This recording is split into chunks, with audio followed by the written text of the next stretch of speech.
Do something different, and I haven't. Well, somebody might be painting with a brayer, but I haven't seen anybody.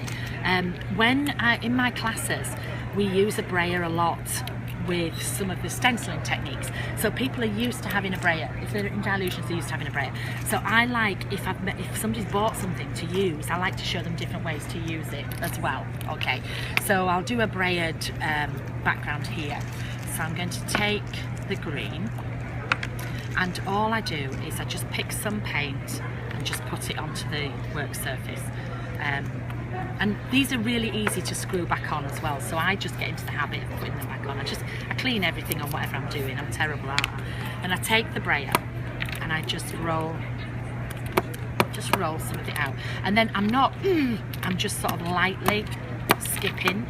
Well, not skipping, just I want to skip areas, that's what I mean. And you don't have to skip as you're doing it. I just want to lightly skip areas, yeah.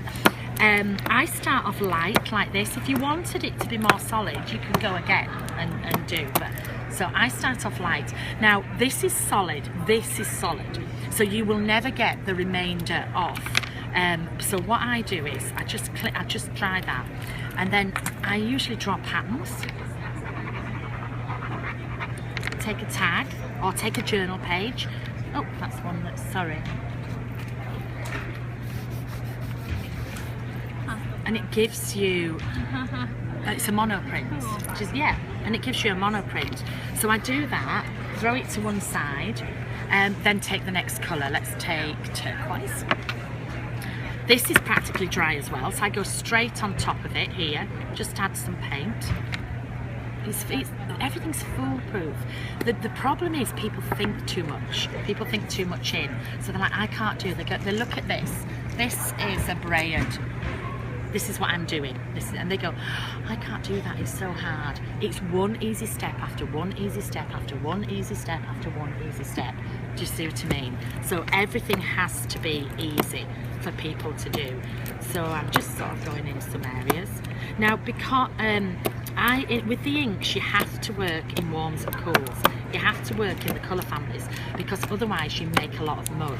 With paint, you can still make mud, but because my paint dries so quickly, I could add an orange in here, which would be unforgivable on others, but it will work. Okay, so I've got this here. I'm just going to more. So nothing is ever wasted. Sometimes I'll do writing, sometimes I'll do hearts, things like that. I'm actually gonna wipe this now, because I am gonna bring orange just to frighten you all. So I just want to take that up off there. Most of that is dry. No, but with blue, orange and blue make brown. So I just want to show you. So we'll just add some more out. I made simply orange over blue over there. But can you see how easy those jars go back on together? So we have orange here, we don't have brown. Can you see? So it might go a bit funny there actually, but you can, and so you can just build these up. And this will always stay. This will always stay all the way through. So then I could go back again with all three colours. I could add another three colours. I could just keep going as much as I wanted. But I like to bring the stencils in, okay? So I normally will go back to the colour I started with. A little bit on. Work it in. And just add.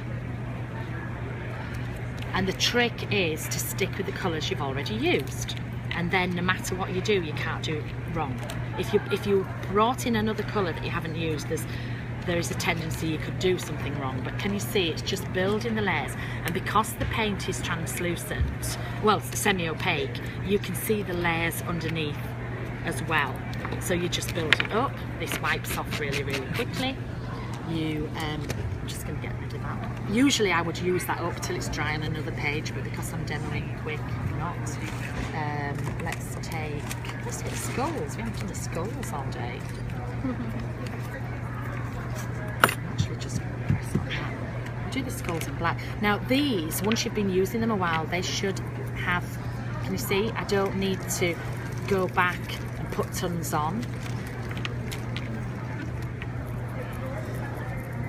Black always, when I said earlier don't add another colour, black is not a colour. Black is just black. Do you see what I mean? And it just evens everything out. One of the things with the black, just before I finish this off, just let me show you because this is gorgeous. I've been wanting a black journal for ages and they don't seem to be listening to me.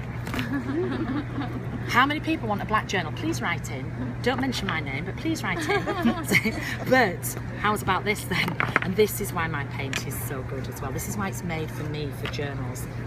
Look. It's amazing. And when it's done, it will just look, people say, how do you get black pages in your journals? I'm like, well, you know, and then people go, oh, have you got a black journal? No. But look, very, very quickly. And it's practically dry. The paper isn't warping. That is the beauty of my paint. This is why my paint is so different. I know everywhere you go, people go, my paint, my paint, my paint. My paint is a journal, paper, card, paint. You see, I'm not saying everybody else's is. It just wasn't right for me. I could not get what I wanted, so we've brought mine back. So you can just continue adding. I could add orange on here. I could add white back in. Let me show you on here. I'm not sure if you can see where I've got, oh, the black's gone, where I've got the white in. You can just build the layers. Now these have got loads of layers on, but again, if you feel them, they're not thick, they're not bulky. They, you know, they're not going to add tons of bulk to your journal. They're just, you know, it's just really, really nice. It's so great for stencils. Huh? Oh, fabulous for stencils. But you must keep this quite dry. Don't use it too wet. Now these are like the stencils that I was telling you about earlier. So I put the shape on, and then this is my black paint. I painted around it and did the shape around the edge. Again with this, I put the shape on.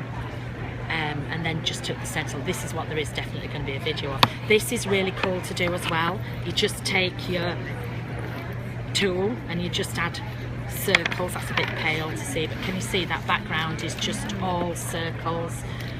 These are all paint. This is white layered up on the top. Although they're matte, they've got that slight shimmer. Because I didn't want just a chalky. See, this is the white on the top. You can still see all underneath. Again, that's just boing, boing, boing. This is braid. This is the block technique. This is the paint, and then black on the top. Loads and loads and loads of techniques, and there's lots of samples everywhere as well. So, any questions?